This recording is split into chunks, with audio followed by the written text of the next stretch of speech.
ಪಟ್ಟಣದಲ್ಲಿ ಗುರುವಾರ ನಡೆಯಲಿರುವ ಪಾಂಚಜನ್ಯ ಗಣಪತಿ ವಿಸರ್ಜನಾ ಮೆರವಣಿಗೆ ಹಾಗೂ ಭವ್ಯ ಶೋಭಾಯಾತ್ರೆಯ ಪ್ರಯುಕ್ತ ಇಂದು ನಡೆದ ಜಾಗೃತಿ ಬೃಹತ್ ಬೈಕ್ ರ್ಯಾಲಿಗೆ ಕನ್ನಡ ಮತ್ತು ಸಂಸ್ಕೃತಿ ಇಲಾಖೆ ಉಪನಿರ್ದೇಶಕ ತಾರನಾಥ್ ಕೇಸರಿ ಬಾವುಟ ಪ್ರದರ್ಶನ ಮಾಡುವುದರ ಮೂಲಕ ಚಾಲನೆ ನೀಡಿದರು.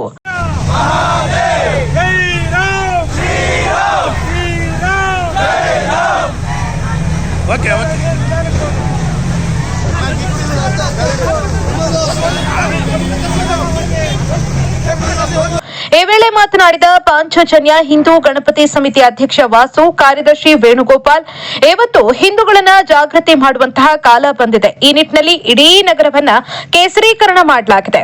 ಹಿಂದೂಗಳನ್ನ ಜಾಗೃತಿ ಮಾಡುವ ಸಲುವಾಗಿ ನಾನಾ ರೀತಿಯ ಪೋಸ್ಟರ್ಗಳನ್ನ ಅಂಟಿಸಲಾಗ್ತಾ ಇದೆ.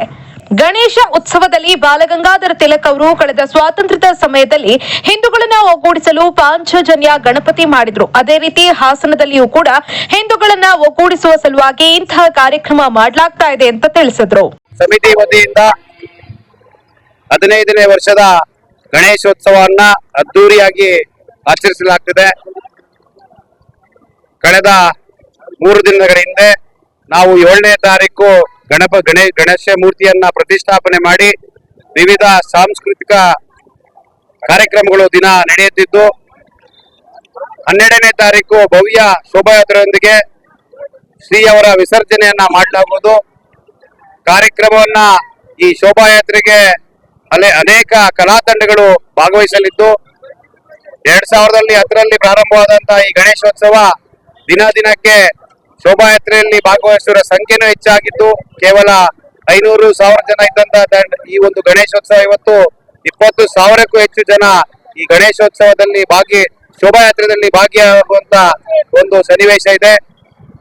ಈ ಒಂದು ಕಾರ್ಯಕ್ರಮವನ್ನ ನಾವು ಹೆಚ್ಚಾಗಿ ಪ್ರಚಾರ ಮಾಡಿ ಮನೆ ಮನೆಗೆ ನಮ್ಮ ಪಾಂಚಜನ್ಯ ಗಣಪತಿ ಏನು ವಿಸರ್ಜನಾ ಭವ್ಯ ಶೋಭಾಯಾತ್ರೆಗೆ ತಿಳಿಸಲು ನಾವು ಇವತ್ತು ಹಾಸನದ ಪ್ರಮುಖ ರಸ್ತೆಗಳಲ್ಲಿ ನಾವು ಬೈಕ್ ರ್ಯಾಲಿ ಮೂಲಕ ತೆರಳಿ ನಾವು ಜನರನ್ನ ಸಂಪರ್ಕಿಸಿ ಅವರಿಗೆ ಕರಪತ್ರ ನೀಡುವುದರ ಮೂಲಕ ನಮ್ಮ ಕಾರ್ಯಕ್ರಮವನ್ನ, ನಮ್ಮ ಶೋಭಾಯಾತ್ರೆ ಬಗ್ಗೆ ಅವರಿಗೆ ತಿಳಿಸಿಕೊಂಡಿದ್ದೇವೆ.